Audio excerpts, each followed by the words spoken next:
আল্লাহ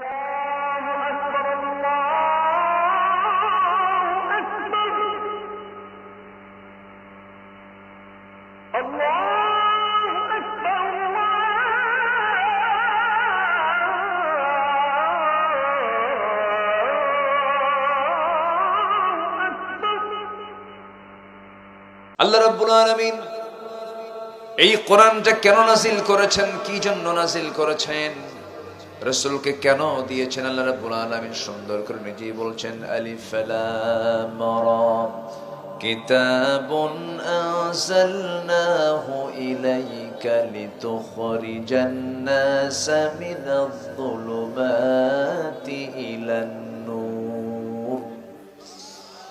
নবী, আমি আপনার উপরে যে কিতাব নাযিল করেছি, এই কিতাব নাযিলের উদ্দেশ্য হলো আপনি যেন অন্ধকারে নিমজ্জিত, অন্ধকারে হেরে যাওয়া নিমজ্জিত জাতিকে যেন আপনি কোরআনের আলোকে আলোকিত করে যেন তাদেরকে জান্নাতের রাস্তায় তুলে দিতে পারেন। এই জন্য কোরআন আমি আপনাকে দিয়েছি। নবীর জন্ম যে যুগে, সেই লোকগুলো কিন্তু খারাপ ভালো ছিল না, চরম খারাপ ছিল, নিজের মাকে বিয়ে করত। যেরকম নাউজুবিল্লাহ, ওরা আবার আরেক দেখায় দেয়, আরো ভয়ঙ্কর। বাবা মাকে তালাক দিয়েছে, মানে সৎ মা, পরের দিন ছেলে যা বিয়ে করে নিয়ে আসছে। এত অজ্ঞ, এত বর্বর একটা জাতি, সততা বিভক্ত জাতি, সে জাতিকে এক সুতার কাঠিতে আবদ্ধ করেছেন, অন্য কিছু দিয়ে নয়, একমাত্র কোরআন দিয়ে। যেরকম সুবহানাল্লাহ। আমার দেশের এই মানুষগুলোকে সহজে ভালো করা যাবে না। 54 বছর সব চেষ্টা করেছে, লাভ হয়নি। হয়েছে কিছু লাভ? সুদ কমছে না বাড়ছে? ডাকাতি কমছে না বাড়ছে? গত 31 অক্টোবর আমার প্রোগ্রাম ছিল সয়দাবাদ মোড়ে। আমি 18-19 বছর যাবৎ একটানা সেখানে মাহফিল করি, একই ডেটে একই সময়ে। মাহফিল শেষে আমি উত্তরবঙ্গ অর্থাৎ বগুড়ার দিকে ফিরছিলাম, বগুড়া রংপুরের দিকে মাহফিল। ফেরার পথে আপনাদের কোনাবাড়ি তো মনে হয়, কোনাবাড়ির মোড়েই আমার গাড়ির গতি তখন 70 থেকে 80 কিলোমিটার। দেখি কোন দরবেশ যেন এত বড় একটা ইট গাড়ি বরাবর দিল মেরে। তো ড্রাইভার বলে, হুজুর ব্রেক করি। ব্রেক তো করাই যাবে না, পিসাবরা বসে আছে। আমার কথা কি বুঝতেছেন আপনারা? এটা কি বেশি দূরে? কোথায়? এই তো কাছে। হয়তো কারো খালাতো ভাই মামাতো ভাই থাকতে পারে, থাকতেই পারে। সবাই তো আদম সন্তান। কেউ কেউ আদম সন্তানের বাইরে আছে বলেন তো? জাত তো একটাই। মূলত জাত কয়টা বলেন? একটা। কার সন্তান? ওয়ালাকাদ কাররামনা বানি আদম। সব আদম সন্তান। কেন হচ্ছে এগুলো? কি জন্য হচ্ছে? এই জাতিকে শাসন করার জন্য যে আইন দরকার, সে আইনটা এই জাতির উপরে এখনো ট্রিট হয়নি। যদি এই কোরআন দিয়ে যদি প্রয়োগ হতো, সব বন্ধ হয়ে যেত। আস্তেক্ষণ কেন? আস্তেক্ষণ কেন? বাড়িতে লেগেছে আগুন, নিভাবেন কি দিয়া? পানি দিয়া। বাড়িওয়ালা হাউমাও করে কান্দে আর বলে, ভাই আগুন ধরে শেষ, যার কাছে যা কিছু আছে তা নিয়ে আমারে বাঁচা। পাশে দিয়ে যাচ্ছিল একজন ড্রাম ভর্তি ডিজেল নিয়ে। যখন শুনছে যার কাছে যা কিছু আছে তা নিয়ে আমারে বাঁচা, বিসমিল্লাহ বলে দিছে এক ড্রাম ডিজেল ঢেলে। আগুন কি কমার কথা না বাড়ার কথা? বিসমিল্লাহ কয় কি কাম হবে? হবে না তো। আপনি বিসমিল্লাহ তখন বলবেন যখন আপনার ভরসা একমাত্র কার উপরে? আল্লাহ।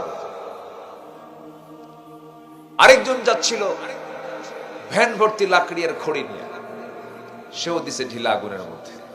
আগুন তো দ্বিগুণ দ্বিগুণ দ্বিগুণ জ্বলবে, কারণ আগুন নেভানোর উপাদান তো পেট্রোল, ডিজেল, অকটেন আর লাকড়ি খড়ি নয়।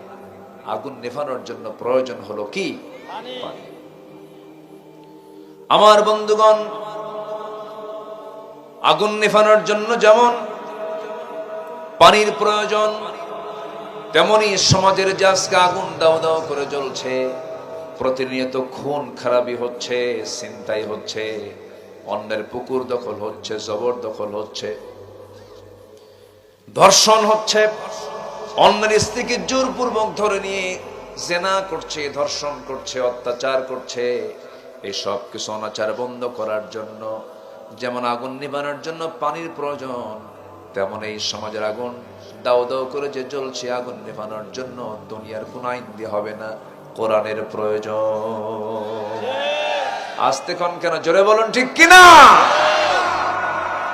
এই কথা বললি বলে হুজুর আলোচনার মোড় তো অন্যদিকে চলে গেল। আমাদের কথা যখন আমরা একটু সোজা লাইনে নিয়ে যেতে চাই, 16 বছর আমাদেরকে কথা বলতে দেয়নি, ছাড়িও নাই, কথা কইছে। আমি আব্দুল্লাহ আমিন 16টা বছর জীবনের বহু ঝুঁকি নিয়ে আমাকে লক্ষ্য করে গুলিও করা হয়েছে। পাবনাতে কয়েক রাউন্ড গুলি ছোড়া হয়েছে, বারবার হত্যার পরিকল্পনা করা হয়েছে, বহু ষড়যন্ত্রই করা হয়েছে।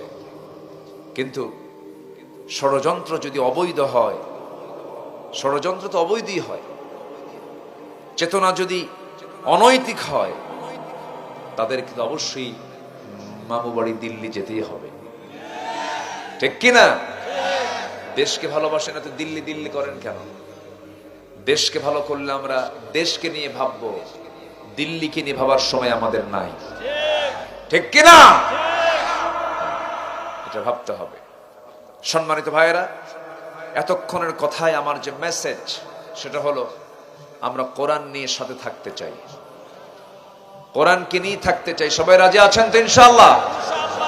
কোরআন নিয়ে ব্যক্তি, সমাজ, রাষ্ট্র, পরিবার সব গঠনে আমরা কোরআনকে সবার আগে রাখবো, কিসমত খুলে যাবে। আল্লাহ কবুল করুন, জোরে বলি আমিন। সেই কালামে হাকিম থেকে আমি 2-3টা আয়াত সামনে রেখে কিছু কথা বলতে চাচ্ছি। আজকের আলোচনার সাবজেক্ট হচ্ছে হক। বলেন কি হক? কোন হক? হক ব্যাটারি? হক মানে হচ্ছে অধিকার, দ্য রাইটস। কথা বলা যাবে না, এই যে কথা বলা যাবে না, শোনা যায় থাকা। রাইটস, অধিকার।